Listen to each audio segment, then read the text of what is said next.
আল্লাহ একবারই করছি।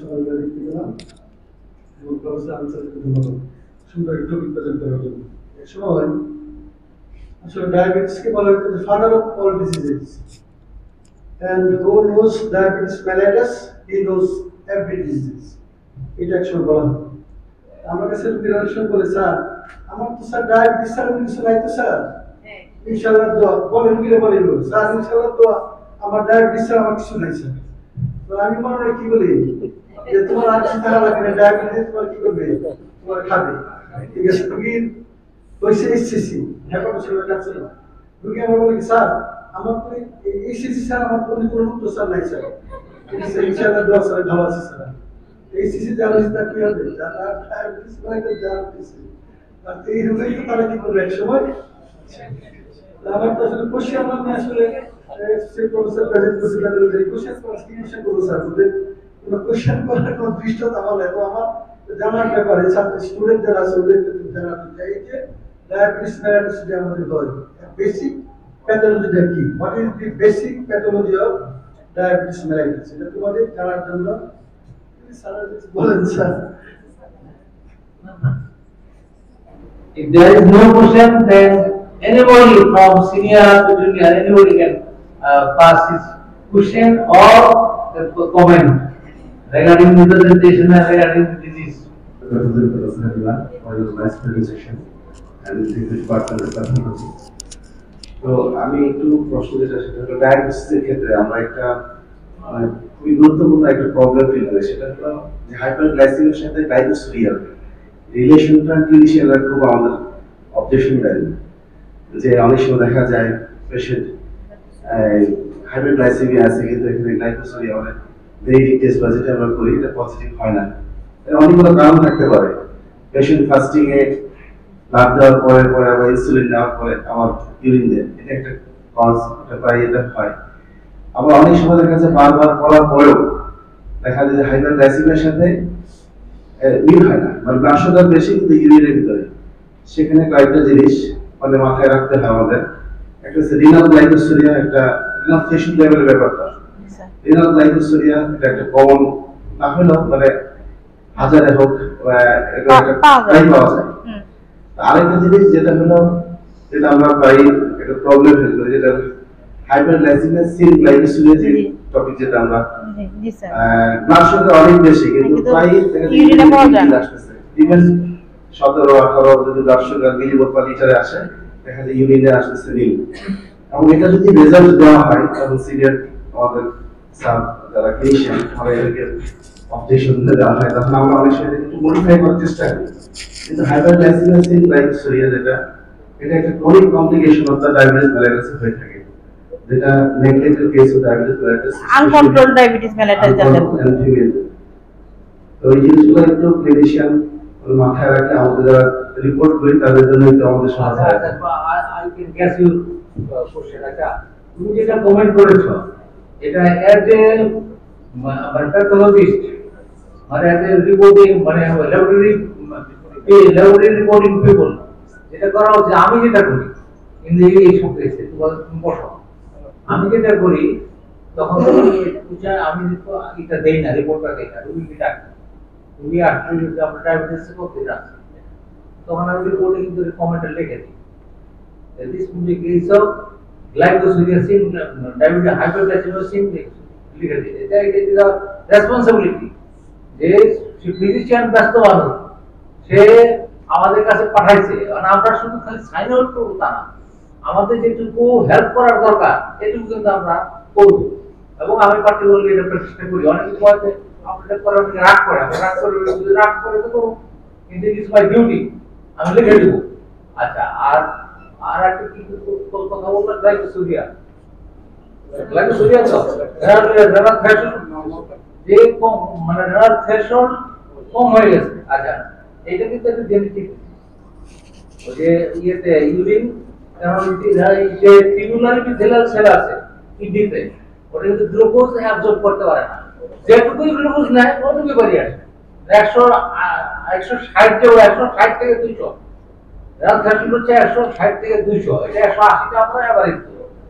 কিন্তু এর নিচে যখন আসে তখন এই ইউরিনটা চলে যায় টিউবুলার সেল ফেলস টু ডিওজল, এটা একটা।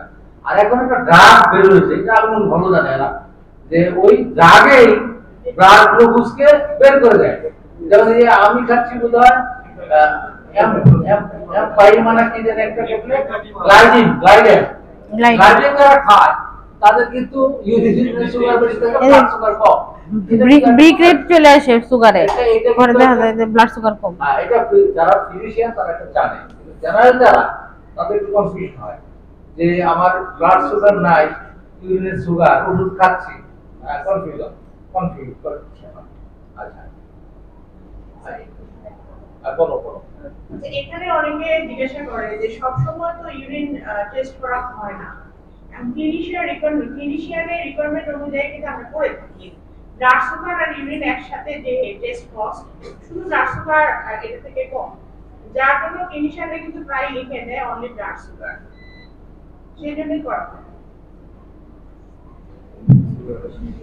Thank you very much.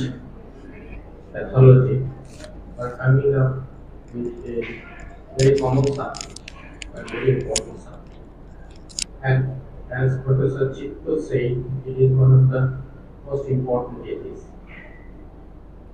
It covers almost all the medicine, and because if we touch the whole corner of the medicine, that's why it has been designated as one of the prime diseases. And if you know the pathology and other things of the diabetes management, then you will know everything as you. Anyway, আমরা যেটা জানি আর কি, insulin কম আছে নাই অথবা কাজ করতে পারতেছে না, তার মানে হাইপারগ্লাইসেমিয়া হবে। আর হাইপারগ্লাইসেমিয়া হবে মানে সবকিছুকে নিয়ে যাবে, গ্লাইকোসিমিয়া হবে এবং সেল ডিপ্রাইভ হচ্ছে গ্লুকোজ থেকে, সুতরাং প্যাথোফিজিওলজি গুলো আস্তে আস্তে বাড়তে থাকবে। আমি এখানে একটা স্লাইডে দেখলাম যে অ্যানাস্থেসিয়া দিলে হাইপারগ্লাইসেমিয়া হতে পারে, জেনারেল অ্যানাস্থেসিয়া। এটার ব্যাখ্যাটা একটু চাচ্ছি। আর হিমোগ্লোবিন A1C 3 মাস পর পর না 6 মাস পর পর না বছরে একবার দুইবার করলেই হবে, এটা একটা ব্যাখ্যা। এবং অ্যাকিউট কেসে যেমন কেউ একটা অপারেশন করতে যাবে, সেই সময় তার কোন চেকআপটা বেশি দরকার একজন ডায়াবেটিক পেশেন্টের ক্ষেত্রে, যেমন সে কালকে অপারেশন হবে তার অথবা আজকে হবে, which one is very much important for checking the diabetes condition and other things. তিনটা প্রশ্ন করলাম আমি। একটা হচ্ছে অ্যানাস্থেসিয়াতে হাইপারগ্লাইসেমিয়া কেন হবে, হিমোগ্লোবিন A1C কত ফ্রিকোয়েন্টলি করা উচিত, এবং যে কোনো একটা অ্যাকিউট সার্জারির ক্ষেত্রে আমাকে ডায়াবেটিক পেশেন্টের ক্ষেত্রে কোন জিনিসটার উপর এমফেসিস দিতে হবে। Thank you sir. স্যার এখানে স্যার গ্লাইকোসাইলেটেড হিমোগ্লোবিন যেটা, সেটা আমরা 2 মাসের কন্ট্রোল আমরা দেখতে পারি। 2 মাসের মধ্যে 2 মাস পর পর করলেই হবে। 3 মাস বলা হয় কিন্তু না স্যার, আরবিসির হাফ লাইফ যদি চিন্তা করি তাহলে আমরা 2 মাসই কন্ট্রোলটা সুন্দরভাবে আমরা বুঝতে পারি। 2 মাস পর পর গ্লাইকোসাইলেটেড হিমোগ্লোবিনটা করা উচিত। তারপরে প্রতিটাই সার্জারি।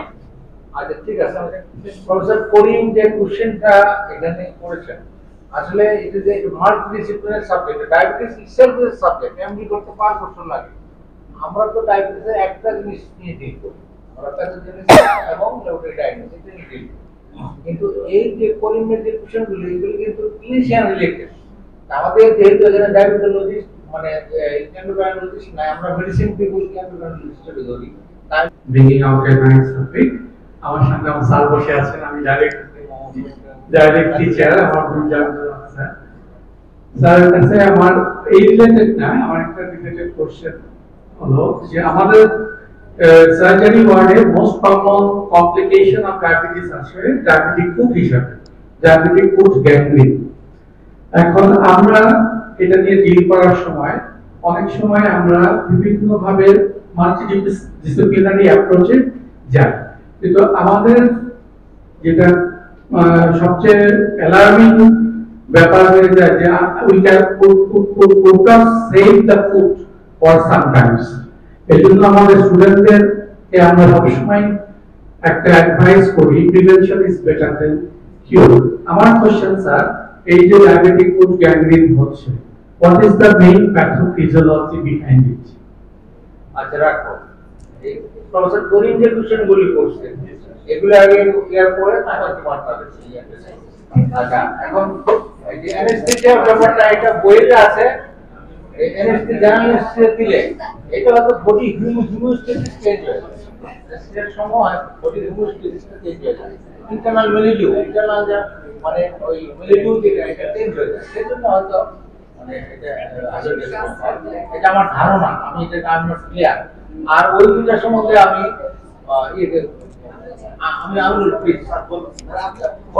কোশ্চেন তো পরে তোমার ক্লিয়ার করো, তারপরে প্রশ্নটা আটটা করো। এই যে না তুমি কতদিন পরে এই যে হাইপারগ্লাইসেমিয়া মানে ওই যে কি হলে না স্যার, প্রথম যে স্যার গ্লাইকোসোরিয়ার কথাটা আসছে, এটাতে একটু জিনিস অসম্পূর্ণ আছে এবং কনসেপ্টের প্রয়োজন আছে, যেটা একটু আগে বলে নেই আমি। যে জিনিসটা আমার কাছে একটু খুব স্ট্রাইকিং মনে হয়েছে, যে আমরা একটু রিপোর্টটা মডিফাই করি, এটা কিন্তু should not be, because there are a lot of fallacies are here. Number one thing is that because in pregnancy glycosuria is present. It's obvious. Without diabetes, without GDM, glycosuria is present. It's clear. Even some renal pathology, though glycosuria present if there is defect in the renal tubules. So if it is glycosuria, this is glycosuria. Number one. Second thing is empagliflozin is a new drug. It's a very good drug, no doubt about that. But there are some new things happening with empagliflozin, because those who are taking empagliflozin, there is that I don't know. অবিনষ্ট তোরা উতার সব নষ্ট করবো। যেহেতু এটা sodium glucose কো-ট্রান্সপোর্টার inhibitor, ওর কাজই হলো renal টিউবিউলে glucose বের করে দিয়ে ব্লাড গ্লুকোজ লেভেলটা কমিয়ে দেওয়া। So obviously there will be glycosuria, this is the mechanism. কিন্তু এই ড্রাগটাকে তো একটা নিউ টার্মিনোলজি মানে এন্টার করিয়েছে ইন দ্য সায়েন্স, বিকজ আমরা আগে কিন্তু কখনো চিন্তা করতাম না যে কিটো অ্যাসিডোসিস ইউগ্লাইসেমিয়া হতে পারে, but this is a drug which can cause euglycemic ketoacidosis. That's why যদি একটা নরমাল ব্লাড সুগার লেভেলের পেশেন্ট ketoacidosis পাওয়া যায়, obviously the reporter should keep it in mind that এই পেশেন্টটা SGLT2 inhibitor পাচ্ছে কিনা, diabetic patient. This is a new thing in the diabetes area, management area. এটা এই বিষয়টা গেল। আর স্যারের কোশ্চেনটা ছিল নাম্বার 1 গ্লাইকোসাইলেট। হ্যাঁ, গ্লাইকেটেড হিমোগ্লোবিন। আমরা কিন্তু হিমোগ্লোবিনের কিন্তু অনেকগুলো ফ্র্যাকশন আছে, আমরা দেখি গ্লাইকেটেড হিমোগ্লোবিন A1C ফ্র্যাকশনটা কেন, এই A1C ফ্র্যাকশনটা এত ইম্পর্টেন্ট আমাদের জন্য, because it accelerated the macrovascular diseases, যেমন stroke, ischemic heart disease, atherosclerosis, এই জিনিসগুলোকে সো ক্যাটাস্ট্রফিক ইফেক্ট হয় ইফ ইট ইজ হাই। এখন আরবিসি টোটাল যদি আমি লাইফ স্প্যান দেখি, ইন এন এভারেজ আমরা বলি 3 month, but RBC half life কিন্তু 35 ডেজ গড়ে। হাফ লাইফ নিয়ে আমাদের চিন্তা নাই, আমরা ইউজুয়ালি 3 মান্থলি আমরা দেখবো। এর অনেকগুলো কারণ আছে। নাম্বার 1 হলো আমার এত ফ্রিকোয়েন্টলি দেখে এর কোনো লাভ নাই। দ্বিতীয় কথা হলো খুবই কস্টলি একটা ড্রাগ, আর ইনভেস্টিগেশন। তৃতীয় স্যার একটু শেষ করে দেই স্যার। তৃতীয় কথা হচ্ছে সব জায়গায় অ্যাভেলেবল না, তো এই জন্য এত ফ্রিকোয়েন্টলি করার দরকার নেই, 2বারই যথেষ্ট। যদিও 3বার ফেভারে, 2বারই যথেষ্ট। স্যার পরের কোশ্চেনটা কি ছিল? অ্যানাস্থেসিয়া। আচ্ছা, অ্যানাস্থেসিয়া ড্রাগে কোনো গ্লুকোজ ইনডিউসিং কিছু আছে কিনা আমি জানি না, বাট ডিউরিং দা যদি থেকে থাকে সেটা ড্রাগ ইট ক্যান কজ। আর আরেকটা হলো যে স্ট্রেস, বিকজ সিম্প্যাথেটিক ওভারড্রাইভ হয়, sympathetic overdrive may can cause hyperglycaemia. Sir আর কিছু করতে সেখানে হচ্ছে অ্যানেস্থেটিক এজেন্ট ব্লাড ভেসেলসের উপরে যে ভাস্কুলার টোনটা সেটা কমিয়ে দেওয়ার ফলে পেরিফেরাল ভেসোডাইলেশন হয়, যার ফলে এখানে ওয়াটারের সাথে সুগারও বেড়ে এটা হাইপারগ্লাইসেমিয়া হচ্ছে ব্লাডে, এবং সাথে যে অপারেশনের সময় স্ট্রেস রিলেটেড প্রোটিন রিলিজ হয়, যেটা অন্যদিকে আবার হাইপারগ্লাইসেমিয়া করে।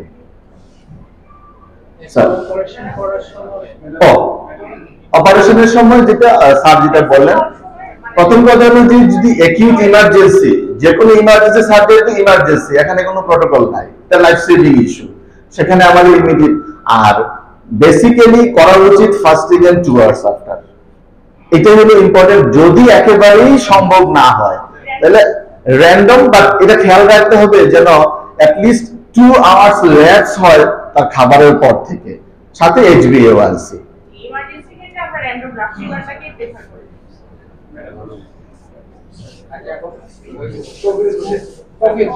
আচ্ছা, তোমার কোশ্চেন ছিল যে ডায়াবেটিক ফুড যে হচ্ছে বা যেটা গ্যাংগ্রিন হচ্ছে বা ইম্পোর্টেশন করতেছো, এর বেসিক প্যাথোলজিটা কি? এটা হচ্ছে যে ক্রনিক ডায়াবেটিস যখন হয় তখন নন এনজাইমেটিক গ্লাইকোসাইলেশন হয়, যেটা হালিমা বলেছে। জি স্যার, আমি মনে করি সেই দিতে পারবো। বলেন স্যার, আপনি বলেন। ঠিক আছে, তাহলে ওখানে যে ব্লাড ভেসেলে যেটা হয়, যে ব্লাড অ্যাথারোস্ক্লেরোসিস হয়, জি স্যার, গ্লুকোজটা প্রোটিনের সঙ্গে বাইন্ড হয়। উইদাউট এটার জন্য ইনসুলিন দরকার হয় না, কিছু দরকার হয় না। যে এই হাইপারগ্লাইসেমিয়া হলে পরে ব্লাড সুগার লেভেল বাড়লে পরে ব্লাড সুগারটা প্রোটিনের সঙ্গে বাইন্ড হয়, যেটা ওই যে গ্লাইকেজ হিমোগ্লোবিন আমরা প্রোটিন মানে কি আলফা বিটা দুটা ওই থাকে, স্টিপ থাকে, এই থাকে, তাহলে গ্লোবিনের সঙ্গে সাধারণত এটা বাইন্ড হয়, গ্লুকোজটা বাইন্ড হয়। ওটা ওই ওই ওই যে 120 দিন পর 60 দিন থাকে, এটা বইতে বলা আছে যে 8 to 12 উইকস পর এটা একটা ইন্ডিকেশন, যে 2 মাসও বলে 3 মাস বলে রেঞ্জ আছে, রেঞ্জ আছে। আমি যেটা বললো যে 3 মাস, ইয়েস 3 মাসের নিচে এটা দেখা হয়। আর তোমার যদি অ্যাথারোস্ক্লেরোসিস হবে, অ্যাথারোস্ক্লেরোসিস হয়ে ওয়ালটা ব্লাড ভেসেলের ওয়ালটা দুর্বল হবে, কিন্তু লুমেনটা ন্যারো হবে, এই ন্যারো হওয়ার জন্যই আবার এটাতে ডায়াবেটিসে অনেক ছোট ছোট জিনিস আছে, যে সুগারের পরেও গ্লুকোজের পরেও আরো কিন্তু ইন্টারমিডিয়েটস আছে, গ্লুকোজের আরো মেটাবলাইটস আছে, এগুলি কিন্তু এই প্রোকোয়াগুলেন্ট মেটাবলাইটস, এই জন্য ওটার উপর যে অ্যাথারোস্ক্লেরোসিসের উপর আবার থ্রম্বোসিস হচ্ছে, থ্রম্বোসিস এটার একটা হচ্ছে অ্যাথারোস্ক্লেরোসিস এন্ড দুই নম্বর হচ্ছে অ্যাথারোস্ক্লেরোসিস উইথ সুপারইম্পোর্ট থ্রম্বোসিস। এই দুই কারণে ওই এটা ইসকেমিয়া হয়, ইভেন অবস্ট্রাকশন হতে পারে, টোটাল ইসকেমিয়া হতে পারে। এইটা হচ্ছে লঙ্গার কেসে ডিপিআর নম্বর ডিপিউট করে, পেরিফেরাল ডায়াবেটিক পেরিফেরাল নিউরোপ্যাথি ডিপিউট করে। ইয়েস, ট্রমাটা হইতে পারে না, যে পেরিফেরাল ইনফেকশন হয়, নিউরোপ্যাথি হওয়ার জন্য, পেরিফেরাল হওয়ার জন্য যে তাদের সেন্সেশন কমে যায়, ওই ট্রমাটা হতে পারে। দেখো স্যার, ইন্টারেস্টিংলি কিন্তু প্রেসার এরিয়াগুলোতে বেশি, ডায়াবেটিক যে বিষয়টা প্রেসার এরিয়াতে বেশি। কোশ্চেন গুলো আচ্ছা, এখন ইয়েস আমার ছোট বোন, তো আমরা আসলে গাইনোকোলজিস্টে বলি বাচ্চার কোনো কনজেনিটাল অ্যানোমালিস নিয়ে আসলে 1 নাম্বার কারণ ডায়াবেটিস, এবং সে পরীক্ষায় পাস। আইওডি হলো কজ ডায়াবেটিস, সেও পাস, স্টিলবার্ট পাস। হ্যাঁ জি স্যার।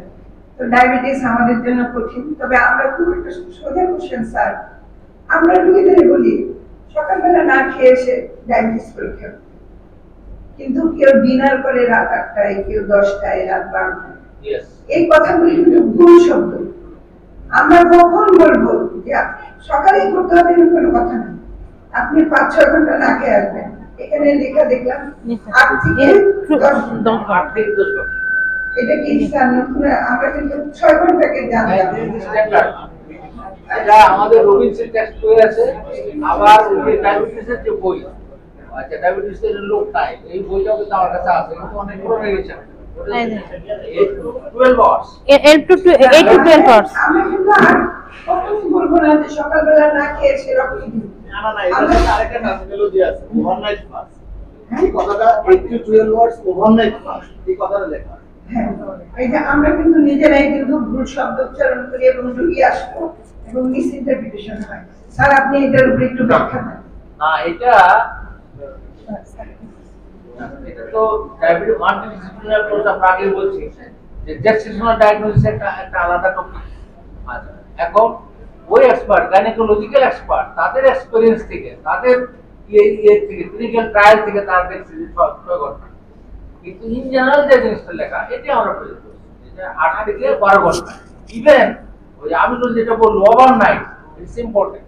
কিন্তু অনেক সময় আমরা এই যে ফাস্টিং যখন রোজার দিনে আমরা কিন্তু আবার একটা বলি যে রোজার দিনে মানুষ তো একটা ঘুমের মধ্যে থাকে, বেশিরভাগ লোক কাজে থাকে না, বেশিরভাগ লোক একটা রোজা রাখে, ঘুমের মধ্যে থাকে, বিশ্রামে থাকে।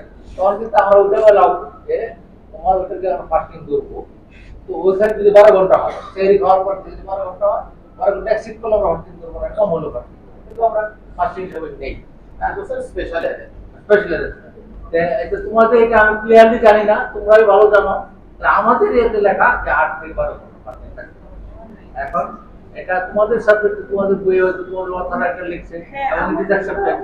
এখন ব্লাইন্ডনেস হয়, এটা আমরা বলতে পারবো না, আমি বললে বলতে পারবো। ব্লাইন্ডনেসের ডায়াবেটিস সাথে ব্লাইন্ডনেস রিলেশনটা সে ভালো বলতে পারে। এটা মাল্টি ওই কার্ডিওলজিস্টরা ভালো বলতে পারে এমআই কেন বেশি হয়। হ্যাঁ, যে কার্ডিওলজিস্ট ডায়াবেটিস নিয়ে কিন্তু অনেকে খাচ্ছে, ডায়াবেটোলজিস্টের মেডিসিন না, প্যাথোলজিস্ট না শুধু ওই এই লেভেলের মধ্যে কোশ্চেন করতে স্যার 2 ঘন্টা পরে গুরুত্ব দেওয়া হয় কেন? ইদানিং স্যার ডায়াবেটিস চেক করার সময় অনেকে বলে 2 আওয়ার্স আফটার লাঞ্চ বা মানে জাস্ট 2 ঘন্টাটাকে কেন প্রায়োরিটি দেওয়া হয়? আলিমা আচ্ছা আচ্ছা আমি বলছি দুটোটা কেন আছে, র‍্যান্ডম ব্লাড সুগার যেটা, র‍্যান্ডম ব্লাড সুগারটা খাওয়ার আধা ঘন্টা পরে হতে পারে, একরকম ভ্যালু হবে, আবার 1 ঘন্টা পরে আরেকরকম ভ্যালু হবে, 2 ঘন্টা পরে একরকম ভ্যালু হবে। সেজন্য যে একটা লেভেলে একটা টাইম মেইনটেইন করা হয়, একটা লেভেল যাতে ঠিক থাকে, সেজন্য 2 আওয়ার্সটাকে বলা হয়, 2 আওয়ার্স স্ট্যান্ডার্ড ধরা হয়। কিন্তু ওটা 4 ঘন্টা পরে তো ব্লাড সুগারটা কমে যাবে, ওটা কিন্তু র‍্যান্ডম। তো এই যে ওজিটিটি যেটা, সেটার মধ্যে সেটাও একটা ইম্পর্টেন্ট টেস্ট, কারণ হচ্ছে আমরা যে রেনাল গ্লাইকোসিরিয়া, মেট্রিক গ্লাইকোসিরিয়া, এটা ডায়াগনোসিস করার জন্য আমাকে মাস্ট ওজিটিটি করতে হবে। কম্পারিজনে হচ্ছে কিন্তু thank you department of pathology. আসলে মানে আমার স্যার, চিত্র স্যার এবং আমার প্রিন্সিপাল স্যার, ব্লাইন্ডনেস কিন্তু ডায়াবেটিস থেকে খুব এখন একটু বেড়ে চলছে।